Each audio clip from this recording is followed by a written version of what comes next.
Hello everyone, welcome to my YouTube channel. आज हम करने वाले हैं chapter number 17 in one video. एक ही वीडियो में इसको कंक्लूड कर दूंगी मैं, और इसको चाहे आप रिवीजन मान लें अपना, ठीक है, और रिवाइज कर लें इसको देखने के बाद। और चाहे अगर आपने इसे रिवाइज नहीं कर रहे हैं तो आप एक आइडिया ले लें। आपको क्या करना है, बस अपना बेयर एक्ट मेरे साथ लेके रखना है, ठीक है। अपना बेयर एक्ट अपना मेरे साथ ओपन करिए और साथ के साथ अटैच कर देना चाहिए। मैं इसमें इंपॉर्टेंट भी बताती जाऊँगी और हर एक चीज़ का जहाँ तक पॉसिबल है मीनिंग बताऊँगी, ठीक है। सबसे पहले है और चैप्टर नंबर 17, ये बात करता है of offences against property. Basically क्या है ना कि कुछ ऑफेंसेस होते हैं जो बॉडी के अगेंस्ट होते हैं, ह्यूमन बॉडी के अगेंस्ट। लेकिन ह्यूमन बॉडी जो है या ह्यूमन बींग्स जो है वो किसी ना किसी चीज़ को पोजेशन में लेते हैं, ठीक है, या किसी के ऑनरशिप रखते हैं, तो ऑनर बनते हैं किसी चीज़ के लिए। और वो चीज़ क्या है, वो चीज़ है प्रॉपर्टी। अब उस प्रॉपर्टी के खिलाफ भी जो है ना ऑफेंसेस होते हैं, तो वो बात करिए चैप्टर नंबर 17 में, ठीक है। चैप्टर नंबर 16 में जैसे बात की गई है बॉडी के अगेंस्ट, ठीक है, वैसे ही यहाँ पे बात की गई है प्रॉपर्टी के अगेंस्ट, ठीक है। प्रॉपर्टी पोजेशन, क्योंकि हर कोई कुछ ना किसी प्रॉपर्टी किसी के ना किसी के पोजेशन में या ऑनरशिप में तो होती है, सेम वेज, ठीक है। सबसे पहले यहाँ पे जो ऑफेंस है वो है ऑफ थेफ्ट। थेफ्ट का थेफ्ट डिफाइन किस में किया गया, 378 में इसकी सारी डेफिनेशन दी गई है और सब चीज़ क्लियर की गई है। 378 टॉक अबाउट थेफ्ट, हुएवर, जो कोई भी इंटेंटेड टू टेक डिसऑनेस्टली। यहाँ पे जो इंटेंशन है ना, मेंस रिया जो है इस ऑफेंस का, वो है dishonestly. Dishonestly is defined under section 24 as it provide wrongful gain to one person and wrongful loss to another person. और वो भी wrongful gain किसको, जो lawfully entitled नहीं है उस gain का, और wrongful loss उसको जो lawfully entitled नहीं है उस loss को bear करने का, ठीक है। ये डेफिनेशन सेक्शन नंबर 24 में दी गई है। तो ये इंटेंशन के साथ अगर कोई whoever जिसकी मेंस या इंटेंशन डिसऑनेस्टली है, एनी मूवेबल प्रॉपर्टी, कोई मूवेबल प्रॉपर्टी को लेता है। मूवेबल प्रॉपर्टी का मतलब यहाँ पे ये है एनी कॉर्पोरियल प्रॉपर्टी। इसकी भी डेफिनेशन जो है वो 22 सेक्शन में दी गई है, ठीक है। कोई भी कॉर्पोरियल प्रॉपर्टी, ठीक है। अब इसमें प्रॉपर्टी में क्या चीज़ नहीं आती, मूवेबल जैसे यहाँ पे डिफाइन कर दिया, तो जो एज पर सेक्शन 22 हर एक प्रॉपर्टी मूवेबल है अगर उसमें 3 चीज़ नहीं है। क्या, सबसे पहले लैंड नहीं है वो, तो दूसरा एनीथिंग अटैच टू लैंड नहीं है, ठीक है, अटैच ना हो वो लैंड के। और थर्ड क्या है, anything attach to something which is fasten to land, ठीक है। सपोज करो विंडो, हमने एक वॉल बना दी और उस वॉल से, ये एक वॉल है और उस वॉल में एक विंडो आपने फिक्स कर दी, तो ये विंडो जो होगी ना वो भी इमूवेबल हो जाएगी। It is hard to take it out, ठीक है। तो इसलिए इन इमूवेबल प्रॉपर्टी के साथ थेफ्ट नहीं कमिट हो सकती। थेफ्ट सिर्फ किन के साथ कमिट होगी, मूवेबल प्रॉपर्टी के साथ। Out of the possession of any person. अब यहाँ पे क्या है ना, ये ऑफेंस का जो फोर्थ इसेंशियल है वो है पोजेशन। यहाँ पे ऑनरशिप से कोई लेना देना नहीं कि उसका ऑनर कौन है। The thing which is necessary is possession, कि वो किसके पोजेशन में है, उसके पोजेशन से कोई मूवेबल प्रॉपर्टी डिसऑनेस्टली लेना, ठीक है, of without that persons consent, और उस पर्सन की कंसेंट है ही नहीं।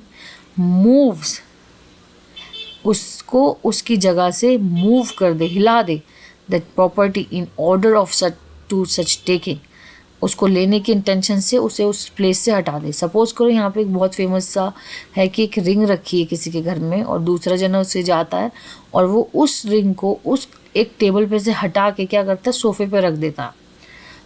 इसलिए उसकी इंटेंशन क्या है कि यार इसे सोफे पे रख दूंगा ना तो कल जब मैं आऊँगा तो इसे ले जाऊँगा। तो as soon as that ring is move from the table the offence is committed, ठीक है। क्योंकि यहाँ पे जो प्रॉपर्टी को क्या है, in order of to such taking, ठीक है, is said to commit a theft, तो ये मान जाएगा कि उसने थेफ्ट कमिट किया, ठीक है। अब इसकी एक्सप्लेनेशन नंबर 1 ले लेते हैं। A thing so long as it attach to earth not being a movable property is not a subject of theft, but if it become capable of being the subject of theft as soon as it's from the earth. इसका सबसे बढ़िया example है कोई भी tree. जब तक वो tree land में रहेगा ना, लैंड से अटैच रहेगा, वो इमूवेबल प्रॉपर्टी है। As soon as that tree become a timber, ठीक है, उसे कट कर दिया और अब वो एक टिम्बर बन गया, तो ये क्या हो जाएगा, ये टिम्बर जो है ये भी सब्जेक्ट बन जाएगा थेफ्ट का। Explanation 2. A moving effect by same act which affect the servants may be theft. Explanation number 3. A person is said to cause a thing to move by removing an obstacle which prevent it from moving or by separate it from any other thing as well as by actually moving it. Simple. अगर suppose करो ये एक window है जो एक wall से attach है, ठीक है, अब आपने क्या करा, वॉल हटा दी, और तो जब वॉल हटा दी तो विंडो बाहर आ गई, अब आप उस विंडो को चुरा के ले गए, तो ये भी सब्जेक्ट बन जाएगा एज सून एज आप इस ऑब्स्टिकल को हटाएंगे, ठीक है। A person who by any means cause any animal to move और is said to move that animal and to move everything which in consequences of the motion so cause is moved by that animal. Simple, एक black card है, उसके अंदर क्या हो रहा है कि एक कुछ सब्जियां रखी हैं जो वो एक किसान जो है, एक फार्मर जो है वो लेके चल रहा है। अब आपने क्या किया, मतलब क्या किया, किसी ने क्या किया, ए ने क्या किया, ए ने ये किया कि उसके एनिमल को इंड्यूस कर दिया कि भाई थोड़ा मूव कर ले, वो उसको खाना वाना दिखाने लगा और वो एनिमल उसके पीछे पीछे चलने लगा। तो जब वो एनिमल चला, वो ब्लैक कार्ट चली तो उसके अंदर के वेजिटेबल्स भी चले, तो ये माना जाएगा that is also a subject of theft. Explanation number 5. The consent mentioned in the definition may be expressed or implied and may be given either by person in possession or by any person having for that person authority, either express or implied. अच्छा, यहाँ पे क्या है ना, यहाँ पे एक बात कही गई है कि out of the possession of a person, तो पोजेशनर की यहाँ बात करिए, बट अगर आपका if that person has a consent from the owner, ठीक है, ऑनर से कंसेंट है तो थेफ्ट नहीं है, क्योंकि owner has a much better right than possessioner, ठीक है। तो ये वाली बात एक्सप्लेनेशन नंबर 5 में की गई है।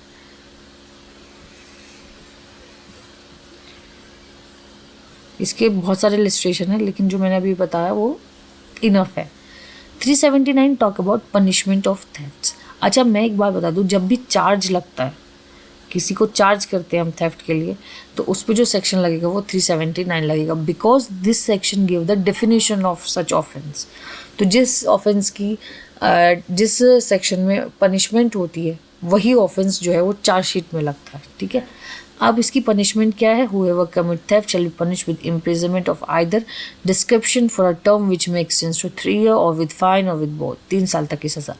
380 talk about theft in dwelling house. Dwelling house मतलब ह्यूमन ड्वेलर्स, ह्यूमन के रहने की जगह, क्या वो ह्यूमन बींग्स उसको कस्टडी ऑफ प्रॉपर्टी के रख रहे हो, तो उसको जो पनिशमेंट जो 3 साल की है ना, वो पनिशमेंट हो जाएगी 7 ईयर्स की प्लस फाइन।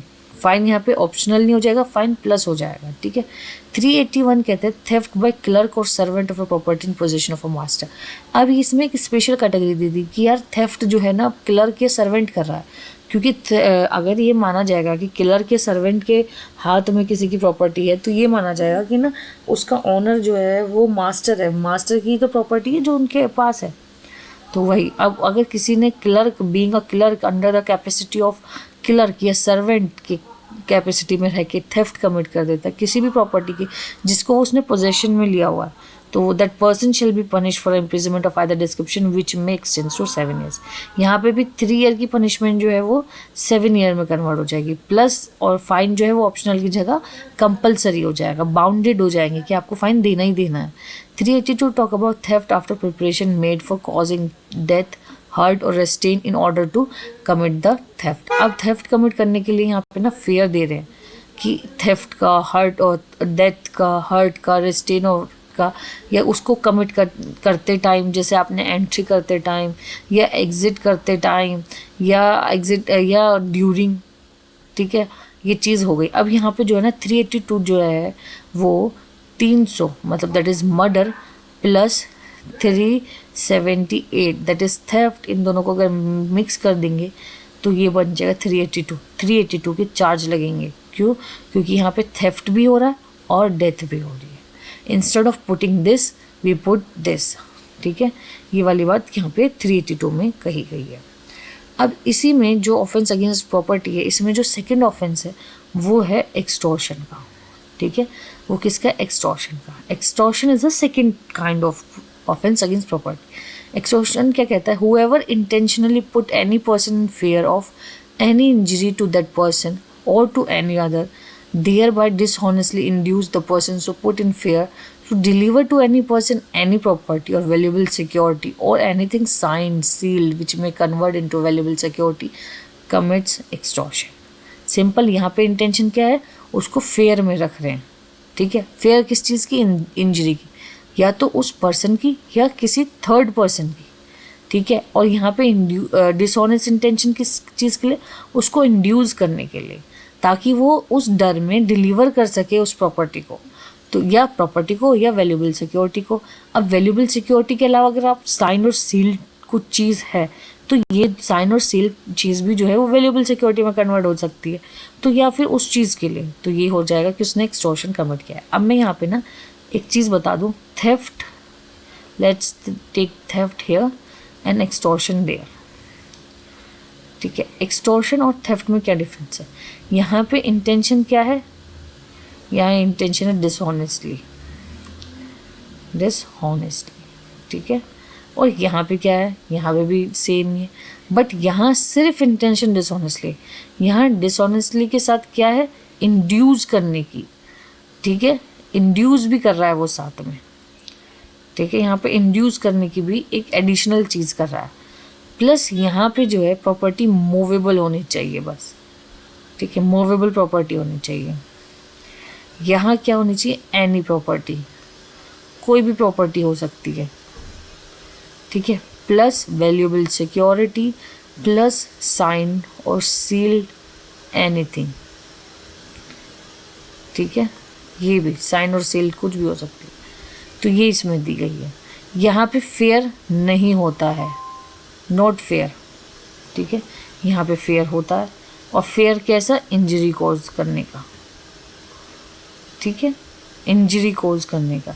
यहाँ पे पोजेशनर जो है उसी के खिलाफ ऑफेंस हो रहा है, यहाँ पर थर्ड पार्टी को भी इंड्यूस कर सकते हैं, third party can also be include, ठीक है। ये इन दोनों में डिफरेंस बिटवीन है। चलो अब एक्सटॉर्शन की जो पनिशमेंट क्या है, 384 कहता है whoever commits extortion shall be punished with imprisonment at the description for term which may extend to 3 years or with fine or with both, 3 साल, वही जैसे थेफ्ट के वही। 385 करता है putting person in fear of injury in order to committing extortion, और extortion by putting a person in fear of theft, death और ग्रेवियस। पहले मैं यहाँ दो शब्द का मतलब आपको बता दूँ। पुटिंग अ पर्सन का मतलब है कि उसको ड्यूरिंग एक्सटॉर्शन रखना, ठीक है, ड्यूरिंग एक्सटॉर्शन। और यहाँ पे डन, यहाँ पे जो एक्ट है वो क्या हो चुका है, डन हो चुका है, एक्सटॉर्शन कमिट हो चुका, ठीक है। जहाँ पे भी ये वाला सेक्शन हो गया, ये इसके नीचे वाले जो सेक्शन आएंगे जहाँ पे ये बात आएगी, तो यहाँ पे एक्ट ऑलरेडी हो चुका है। यहाँ पे ड्यूरिंग, अब ड्यूरिंग दैट पुटिंग पर्सन को इंजरी कर दिया, इंजरी का डर दे दिया, तो क्या हो जाएगा, उसकी जो पनिशमेंट है ना वो 2 साल या फिर फाइन या फिर बोथ हो जाएगी, ठीक है। अब एक्सटॉर्शन जो कमिट किया गया उसको ऐसे डर में रख दिया, जो इंजरी या डर जो है उसको डेथ या ग्रेवियस हर्ट का दे दिया, तो जैसे ही ये ऑफेंस इंक्लूड होंगे तो ये हो जाएगा 10 साल तक की सज़ा एंड लायबल फॉर फाइन, ठीक है। फिर सेम वेज यहाँ पे पुट कर रहे हैं, पुटिंग डेथ और grievous hurt during the extortion, तो यहाँ पे जो पनिशमेंट है वो 7 years and liable for fine also. 388 में एक्सटॉर्शन कमिट हो चुका है, यहाँ पे थ्रेड कैसे, एक्यूजेशन, कि हम तुझ पे मतलब अगर तूने ये नहीं किया तो हम तुझ पे एक्यूज़ कर देते हैं, हम तुझ पे चार्जेस लगा लेंगे, तो 10 years, ठीक है, 10 साल, या फिर imprisonment of either person committee. और अगर उसने वो ऑफेंस अदर पर्सन, जैसे अगर सपोज करो 10 साल तक के किसी ऐसे ऑफेंस से लेके लाइफ इम्प्रिजनमेंट या डेथ पेनल्टी तक का उस पर चार्ज लगा रहे हैं या उसको इंड्यूस कर रहे हैं, तो उसको जो पनिशमेंट मिलेगी वो पनिशमेंट मिलेगी 10 साल तक की। और अगर 377 में लगा रहे हैं तो उसको लाइफ इम्प्रिजनमेंट का। यहाँ पे जो मैं बता दूँ, जैसे उसको इंजरी, उसको ये कह रहे हैं कि अगर तूने हमें सामान नहीं दिया ना तो मैं तुझ पे 377 के चार्जेस लगा दूँगा। एक लड़की कह रही है कि अगर तुमने मुझे इतने पैसे नहीं दिए तो मैं तुम पे 377 के चार्जेस लगा दूँगी, तो वो यहाँ पे आएगी 388 में पनिश होगी, क्योंकि 377 का जैसे ही आ जाएगा ना, जो 10 साल की सज़ा है ना, वो लाइफ इम्प्रिजनमेंट में बदल जाएगी। अब यहाँ पे क्या है कि उसको फेयर रख रहा है एक्यूजेशन ऑफ ऑफेंस का in order to commit extortion, जैसे ड्यूरिंग की बात है, तो यहाँ पे जो पनिशमेंट मिलेगी वो 10 साल मिलेगी, ठीक है। और अगर सेम यहाँ पे अगर आपने 377 स्पेसिफिकली इसको टेरर दिया 377 का, तो इम्प्रिजनमेंट फॉर लाइफ हो जाएगी, सिंपल। इसमें थर्ड ऑफेंस जो है और फोर्थ ऑफेंस है रॉबरी एंड डकैती, ठीक है। रॉबरी 390 में डिफाइन है, in all robberies there is either theft or extortion, ठीक है।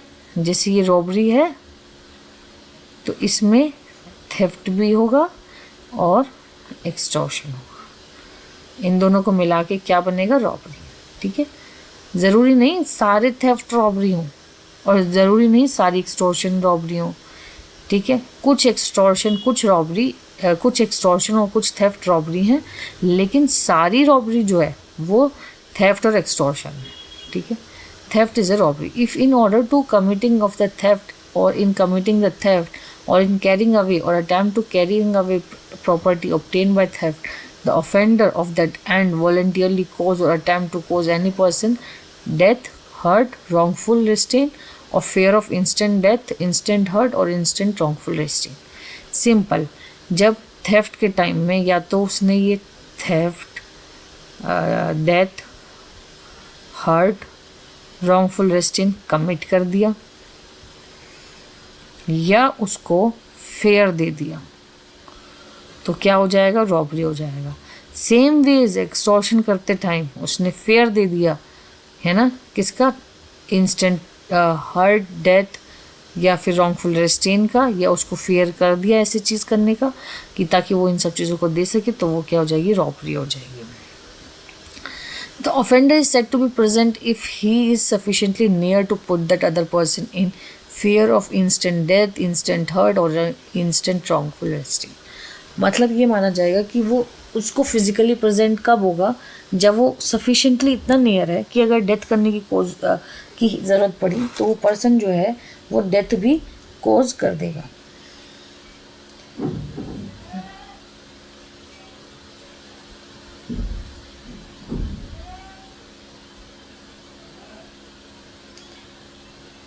ठीक है, अब बात आ जाती है, नीचे चलेंगे हम डकैती की। डकैती क्या कहते हैं कि रॉबरी, डकैती इंक्लूड्स रॉबरी 5 और मोर पर्सन, 5 या 5 से ज़्यादा पर्सन, कॉन्जॉइंटली, कॉन्जॉइंटली एक शब्द है मतलब साथ में मिलके, ठीक है। कॉन्जॉइंटली मतलब साथ में मिलके, कॉन्जॉइंटली साथ में मिलके 5 या 5 से ज़्यादा लोग साथ में मिलके क्या कर देते हैं, कमिट करते हैं रॉबरी को, या where the whole number of the person conjointly committing और attempt to committing a robbery, या कमिट कर रहे हैं या अटैम्प्ट कर रहे हैं, या तो उन्होंने कमिट कर दिया है या वो अटैम्प्ट कर रहे हैं क्या करने की, रॉबरी,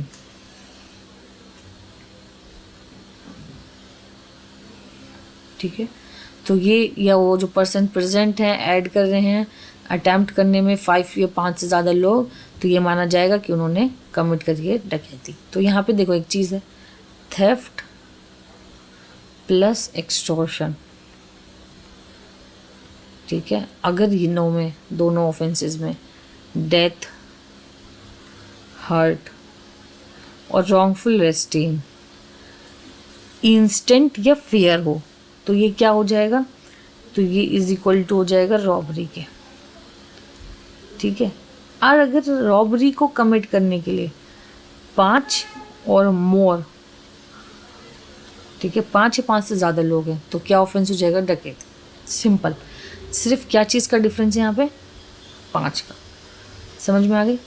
अब रॉबरी जो यहाँ पे बात है, ये सिंगल पर्सन जो कर रहा है उसको 10 साल तक की सज़ा and fine, and shall also be liable for fine, fine भी उसको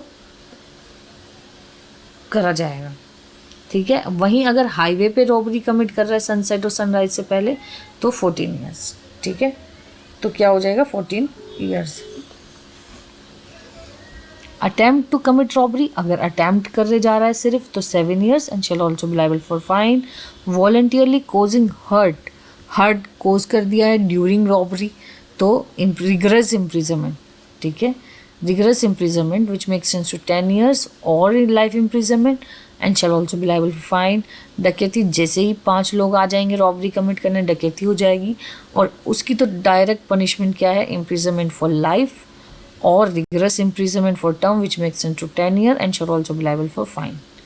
ठीक है, मतलब रॉबरी के लिए, रॉबरी अगर एक सिंगल पर्सन करता है उसी ऑफेंस के लिए 7 साल पनिशमेंट है प्लस फाइन, ठीक है, और अगर 5 या 5 से ज़्यादा लोग करते हैं तो 10 साल प्लस फाइन, ठीक है। डकैती विद मर्डर, सिंपल, अगर डकैती करते वक्त आपने मर्डर कमिट कर दिया, ठीक है, तो यहाँ पे क्या हो जाएगा, यहाँ पे डेथ पेनल्टी भी इंक्लूड हो जाएगी। लाइफ इम्प्रिजमेंट तो है, डेथ भी हो जाएगी और रिगरस इम्प्रिजमेंट 10 साल तक की सज़ा एंड फाइन। रॉबरी और डकैती with attempt to cause death और ग्रेवियस हर्ट, ठीक है, ग्रेवियस हर्ट और डेथ कोज करने के अटैम्प्ट में, ठीक है, कोई ऑफेंस कमिट किया, इम्प्रिजनमेंट, तो उसको सज़ा मिलेगी not less than 7 years, 7 years से ज़्यादा ही ज़्यादा मिलेगी, ठीक है। अटेम्प्ट टू कमिट रॉबरी और डकैती with armed with deadly weapons, आप डेडली वेपन्स के साथ जा रहे हो तो नॉट लेस देन 7 ईयर्स। फिर मेकिंग, अच्छा यहाँ पे एक और इसे स्टार लगाने की बात है 399 को, कि यहाँ पे मेकिंग के लिए भी जो है वो पनिशमेंट दी गई है, ठीक है, और वो कितनी है, which makes sense to 10 years and shall also be liable for fine, ठीक है। अगर पनिशमेंट है, अगर कोई पर्सन बिलोंग करता है गैंग ऑफ डकैट्स से, सिर्फ बिलोंगिंग, एसोशिएट हो रहा है वो किसी भी तरीके से या हैबिचुअल है, ठीक है, वो कमिट करने के लिए डकैती, तो उसको मिलेगी imprisonment for life, rigorous imprisonment for term which makes sense to 10 years and shall also be liable for fine. अब अगर बिलोंग करता है थीफ से, डकैत अलग बड़ी ऑफेंस हो गया, थीफ छोटा हो गया थीफ से, तो which makes sense to 7 years and shall also be liable for fine और रिगरस इम्प्रिजनमेंट यहाँ मिलेगी। Assembly for purpose of committing डकैत, असेंबल हो रहे हैं, अभी सिर्फ असेंबल हो रहे हैं डकैत कमिट करने के लिए, तो उससे इम्प्रिजनमेंट मिलेगी which makes sense to 7 years and shall also be liable to fine. अब इसमें जो 5th ऑफेंस है वो है criminal misappropriation of property, ठीक है guys. Criminal misappropriation of property का जो है वो यहाँ पे 5th ऑफेंस है अगेंस्ट प्रॉपर्टी, जो प्रॉपर्टी के अगेंस्ट की जा रही है उसके लिए, ठीक है। अब ये कहता है whoever dishonestly misappropriate or convert to his own use or any movable property shall be punished with imprisonment of either description for a term which may extend to 2 years or with fine or with both। यहाँ पे 403 में definition तो दी हुई है, साथ में उसके punishment भी दी हुई है, ठीक है, पनिशमेंट भी साथ साथ दी हुई है। ये कहता है जो कोई भी डिसऑनेस्टली, यहाँ पे जो मेंस दिया वो क्या है, डिसऑनेस्टली, सेम वेज जैसे थेफ्ट में है और जैसे एक्सटॉर्शन में था, ठीक है, सेम वेज यहाँ पे भी क्या है, डिसऑनेस्टली है, मिस एप्रोप्रिएट करे, ठीक है, और कन्वर्ट करे अपने खुद के यूज़ के लिए मूवेबल प्रॉपर्टी को, तो ये मान जाएगा वो 2 ईयर्स और फाइन और बोथ, ठीक है। इसका एक्सप्लेनेशन नंबर भी है, कुछ एक्सप्लेनेशन है इसको। सबसे पहला एक्सप्लेनेशन ये कहा है कि this honest miss appropriation for a time only is a miss appropriation with in a meaning of this section, कि अगर आप एक टाइम के लिए भी करते हो ना तो ये माना जाएगा कि आपने उसके साथ मिस अप्रोप्रिएट कमिट कर दिया। एक्सप्लेनेशन नंबर 2 कहता है a person who finds property not in possession of any other person take such property for the purpose of protecting it or restoring it to the owner does not take a misappropriation dishonestly and is not guilty of an offense, but if he is guilty of the offense above defined, if he appropriated it to his own use when he knows or has a meaning of discovering the owner before he has used reasonable means to discover, give notice to the owner and has kept the property a reasonable time to enable the owner to claim it, तो ये माना जाएगा कि अगर suppose करो क्या हुआ, ये एक पर्स किसी को मिला और उसने क्या करा, वो पर्स अपने पास रख लिया और ये सोचा कि मैं इसका ओनर ढूंढूंगा और उसके ऑनर को दे दूंगा। लेकिन इन मीन टाइम वो क्या करता है, उस पर्स में से कुछ पैसे ले लेता है या उसे उस पर्स को यूज़ कर लेता है किसी भी तरीके से, तो ये माना जाएगा जो उसने यूज़ किया है ना, वो जैसे ही वो उसको यूज़ करेगा तो उसने वो ऑफेंस कमिट कर दिया। बट अगर वो उसने सिर्फ रेस्टोरेशन के लिए, उसके रखने के लिए उसे रखा है ताकि वो उसके ऑनर को दे सके, तो वो क्रिमिनल मिसअप्रोप्रिएशन नहीं होगा। What are the reasonable means or what are the reasonable time in such case is a question of fact. It is not necessary that a finder should know who is the owner of the property or that any particular person is the owner of it. It is sufficient if at the time of appropriating it, he does not believe it to be his. So, ठीक है, own property and in good faith believe that a real owner cannot be found. ठीक है, suppose करो कि आप road पे जा रहे हो और आपको 2000 रुपये का नोट मिल गया। अब आपको पता है ना कि आप उसका ऑनर ढूंढ ही नहीं सकते, कौन है उसका ऑनर, कोई भी नहीं, और उसको आप अपने पास रख लेते हो, तो ये कोई क्रिमिनल मिसअप्रोप्रिएशन नहीं हुआ। Dishonest misappropriation of property possessed by deceased person at the time of his death. Guys, ये बहुत ही इंपॉर्टेंट सेक्शन है, प्रीलिम्स के पॉइंट ऑफ व्यू से भी, मेंस के पॉइंट ऑफ व्यू से, और ये बहुत बार पूछा जाता है कि डिजीज्ड, यहीं पे एक ऐसी बात है कि कोई आदमी जिसने प्रॉपर्टी मतलब ऑनर है उस प्रॉपर्टी का या पोजेशन में, और उसकी डेथ हो जाती है और उस डेथ प्रॉपर्टी को कोई यूज़ कर ले, ठीक है, apart from that person who is legally entitle, तो उसको जो पनिशमेंट मिलेगी ना वो 3 साल तक की मिलेगी। और अगर उसको जो यूज़ करने वाला है वो उसका अपना खुद का एम्प्लॉयर है, जैसे क्लर्क या सर्वेंट है, तो वो ऑफेंस 3 से क्या हो जाएगा, 7 ईयर्स हो जाएगा। ठीक है, बहुत सिंपल है। 403 और 404, 404 इज़ द, मैं इसे दोबारा से बता दूँ, यहाँ तो तुम 3-4 स्टार लगा लो, ये तो इतना इम्पोर्टेंट सेक्शन है। Criminal breach of trust, criminal breach of trust जो है वो डिफाइन किया गया है 405 में। Whoever being in any manner entrust his property or with any dominant over property dishonestly misappropriate or convert to his own use that property or dishonestly uses or dispose of that property in violation of any direction of law prescribe the mode in which such trust is to be discharged or any legal contract express or implied which he has made touching the discharge of such trust or willingly suffers any other person so to do commits criminal breach of trust. So to do criminal breach of trust. ठीक है, समझ में आया? किसी ने एक property को entrust कर दिया किसी पर्सन को, या उसको मतलब वो लॉफुली उसको मतलब होता नहीं कि डोमेन चली गई यूज़ करने के लिए, डिस्पोज, लेकिन वो उसको अपने यूज़ के लिए डिस्पोज ऑफ कर लिया, कोई ऐसी चीज़ जो उसको डायरेक्शन दी गई हो लेकिन उसने उसके अलग वो चीज़ कमिट कर दी, तो उसे क्रिमिनल ब्रीच ऑफ ट्रस्ट कहेंगे। ठीक है, यही इसका एक्सप्लेनेशन भी कहते हैं। इसकी पनिशमेंट जो है वो है विच में एक्सटेंड्स टू 3 years और विच विद फाइन और विद बोथ। ठीक है, फाइन और विद बोथ। अब कैरियर वो होते हैं जैसे कि जैसे वेयर हाउस कीपर्स हो गए, ठीक है, उनको जिनके प्रॉपर्टीज़ जिसे ट्रस्ट नहीं करा देते, कि भाई जैसे अब एक सपोज करो वेजिटेबल्स हैं, वेजिटेबल्स की लिमिटेड टाइम होती है, ठीक है, लिमिटेड एज होती है, तो क्या होता है कि उसको एक ऐसी जगह पे जहाँ बर्फ़ होती है वहाँ रखने के लिए कह दें कि भाई आप इसको रख लो ताकि हम इसको जब यूज़ करना हो तब यूज़ कर लेंगे। ठीक है, तो अब वो उसको मिसअप्रोप्रिएट कर दे, वो उसके साथ क्रिमिनल मतलब उसको अपने लिए यूज़ कर ले, तो उसकी जो पनिशमेंट हो जाएगी वो क्या हो जाएगी, 7 years and shall also be liable for fine. ठीक है, अब criminal breach of trust by clerk और सर्वेंट, क्लर्क और सर्वेंट के द्वारा कर ले तो which make sense to 7 years and shall also be liable for fine. By public servant या बैंकर या मर्चेंट या एजेंट उसको कर ले तो उसको मिलेगी इम्प्रिजनमेंट फॉर लाइफ, क्योंकि वो ट्रस्ट तोड़ रहा है ना, और अपनी ड्यूटी से भी, या फिर 10 साल और प्लस 10 years और प्लस फाइन। ठीक है, इसी में जो 6th ऑफेंस है वो है स्टोलन प्रॉपर्टी। स्टोलन प्रॉपर्टी क्या होती है? स्टोलन प्रॉपर्टी जो होती है, एक मिनट गाइस,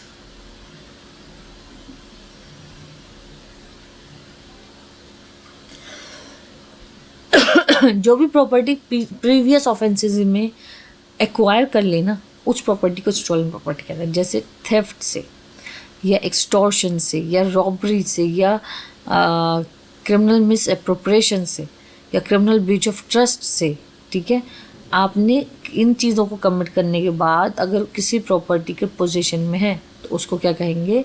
स्टॉलन प्रॉपर्टी कहेंगे। ये विद इन और विदाउट इंडिया, मतलब इंडिया में भी कमिट हुए हुए ऑफेंसेस के लिए भी कह सकते हैं। अब कोई कहे किसी की चोरी यहाँ बांग्लादेश में हुई है, ठीक है, किसी ने चोरी जो है वो बांग्लादेश में करी है, लेकिन दिल्ली में उसको पोजीशन ले रखा है, यहाँ पे पोजीशन ले रखा है, तो तब भी क्या वो स्टॉलन प्रॉपर्टी हो जाएगी? यस, तब भी वो स्टॉलन प्रॉपर्टी हो जाएगी। विद इन और विदाउट इंडिया कहीं से भी अगर वो चीज़ इन कैटेगरीज में फॉल होती है, जैसे कि थेफ्ट, एक्सटॉर्शन, रॉबरी, ठीक है, या criminal misappropriation, criminal breach of trust करके जो हुई है, तो क्या माना जाएगा? ये माना जाएगा कि वो एक स्टॉलन प्रॉपर्टी है।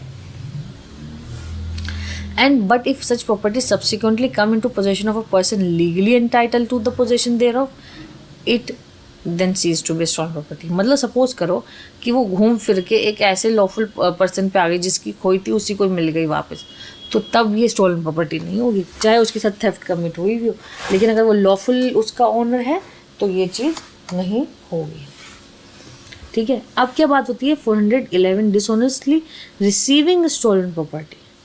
अगर कोई रिसीव कर रहा है या रिटेन कर रहा है कोई स्टॉलन प्रॉपर्टी को नोइंगली और have a reason to believe कि उसके पास स्टॉलन प्रॉपर्टी आती है, जैसे सपोज करो ए जो है वो हमेशा चोरी करके प्रॉपर्टी लाता है और बी क्या करता है? वो उसको ख़रीदता है, तो ये भी लायबल हो जाएगा, क्योंकि उसको पता है कि ये जो पर्सन है ये थेफ्ट करके, चोरी करके लाता है और इसकी लाई हुई सारी चीज़ें जो है वो चोरी की होती है, तो ये माना जाएगा। तो उसको 3 साल और विद फाइन और विद बोथ पनिशमेंट जो है वो मिलेगी, ठीक है।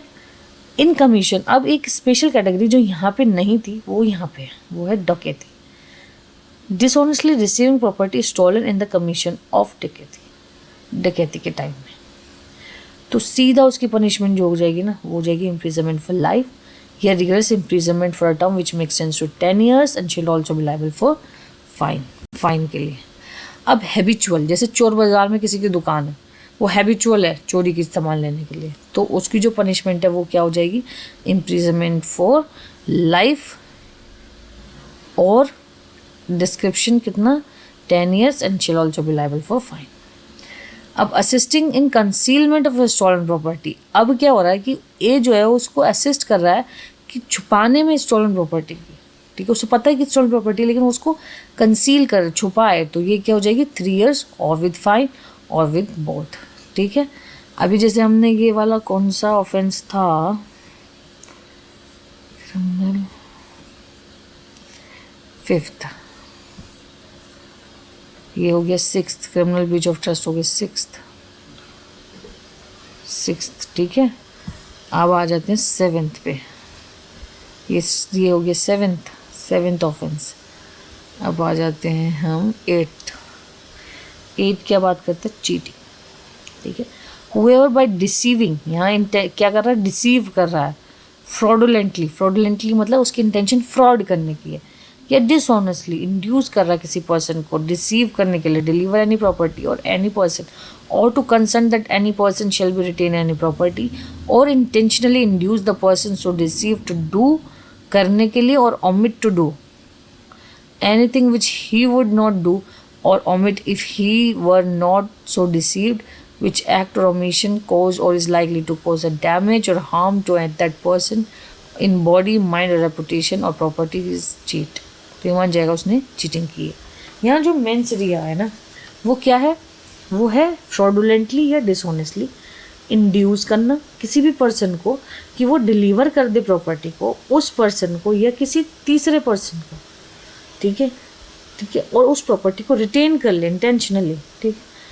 टू डू और ओमिट टू डू एनीथिंग, वो जानबूझ के, उसे पता है कि वो चीज़ सच नहीं है, नॉट ट्रूथ, ठीक है, और उसके बाद वो उसको उस चीज़ के लिए इंड्यूस कर रहा है, तो ये मान जाएगा कि उसने चीटिंग की है। Dishonest concealment of fact is a description with in the meaning of this section. अगर आप फैक्ट भी नहीं बता रहे हो ना, तो भी ये माना जाएगा कि चीटिंग हुई है।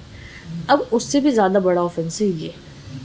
A person is said to be cheated by personation if he cheats by pretending to be some other person or knowingly substituting one person for or another or representing that he or any other person is a person other than he or such other person really is. Suppose करो ये ए है लेकिन ये अपने आप को क्या कह रहा है कि मैं तो बी हूँ, तो इसको क्या कहते हैं? Cheating by personation. The offence is committed whether the individual personate is real और इमेजिनरी. ज़रूरी नहीं कि बी जो है वो रियलिटी में हो, ये ज़रूरी नहीं. अगर इसने अपने आप को एक ही जगह बी बना लिया ना तो उसको चीटिंग बाय पर्सोनेशन कहेंगे. अब क्या होता है? Punishment for cheating. चीटिंग की पनिशमेंट क्या है? 1 ईयर और विद फाइन और विद बोथ. फिर क्या आता है? Cheating with knowledge that wrongful loss may ensures to person whose interest offender is bound to protect. ठीक है, अब उसको साथ कर दिया जिसके साथ वो बाउंड है. मतलब यहाँ क्या हो गया? यहाँ पे ना अथॉरिटी हो गई. जैसे सपोज करो लॉफुल गार्जियन है ना, या सपोज करो कोई मेरी अथॉरिटी, जैसे पब्लिक सर्वेंट्स ले लो, है ना, उसकी क्या है? वो उसकी एक ड्यूटी है कि वो उसको प्रोटेक्ट करे. अब वही ऑफेंस कमिट कर रहा है, चीटिंग कमिट कर रहा है, तो ये माना जाएगा कि उसको जो पनिशमेंट मिलेगी ना वो 3 years और विद फाइन और with both. Punishment for cheating by personation, जैसे मैंने बताया पर्सोनेशन हो जाए, कुछ और बन के आ जाए, 3 फाइन और with both. Cheating and dishonestly induce delivery of property.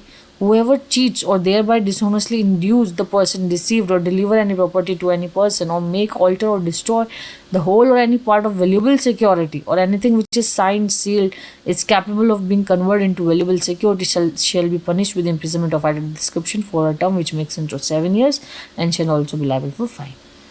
ठीक है, जैसे उससे वैल्यूबल सिक्योरिटी की बात आती है. तो ये ऑफेंस नंबर हो गया था हमारा 8. अब हम ऑफेंस नंबर चलते हैं 9 पे.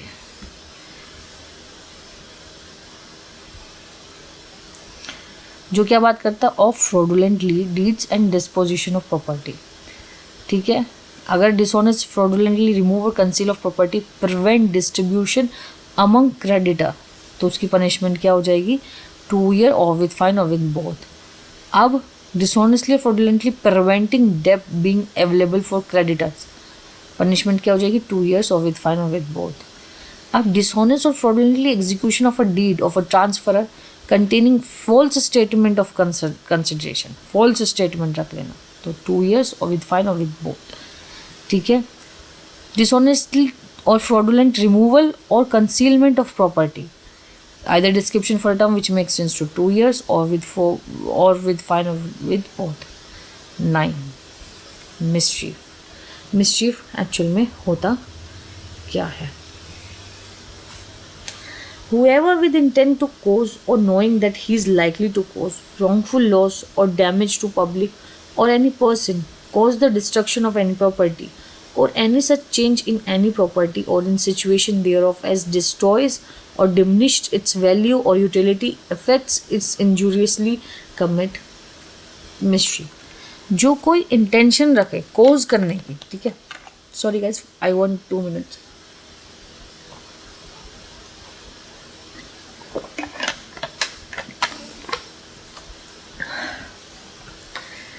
Whoever with intent, यहाँ जो इंटेंट है ना वो कोज करने की है, या knowing that he is likely to cause. ठीक है, इंटेंशन क्या करने की? wrongful loss या डैमेज टू पब्लिक या एनी पर्सन. wrongful loss करे या डैमेज करे, किसको? पब्लिक को या किसी पर्सन को.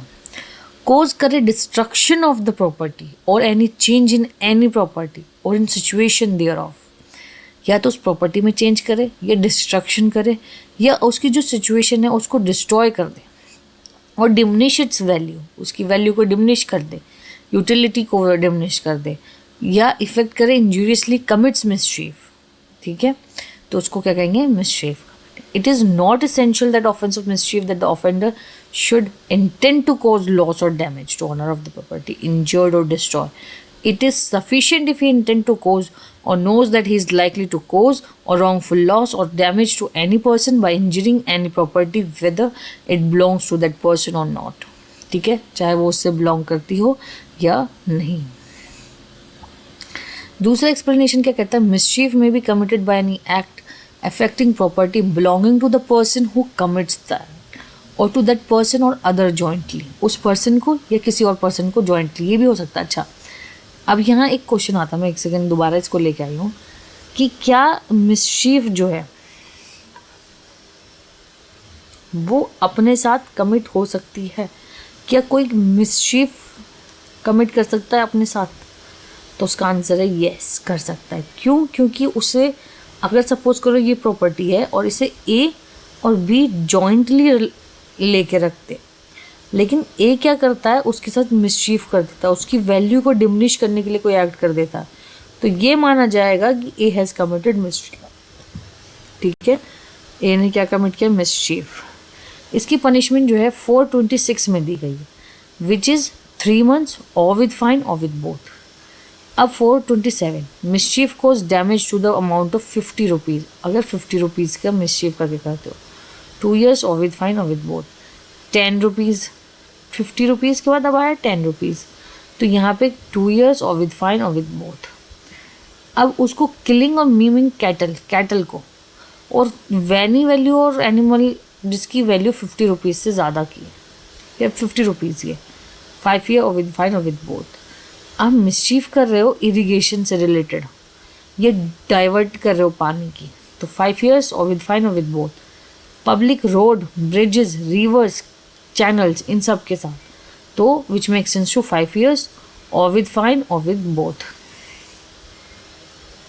ठीक है, mischief by causing inundation or obstruction to public drainage, 5 or with fine or with both। फिर mischief by destroying, moving or rendering less useful or lighthouse or sea mark, तो which makes sense to 7 years। Navigation से related करते हो तो and with fine or with both। mischief by destroying or moving or landmark fixed by the public authority, तो which makes sense to 1 year or with fine or with both। ठीक है, फिर mischief by fire, explosive substance which intend to cause damage to amount of 100 और cause of agriculture production 10 years, तो it is fine.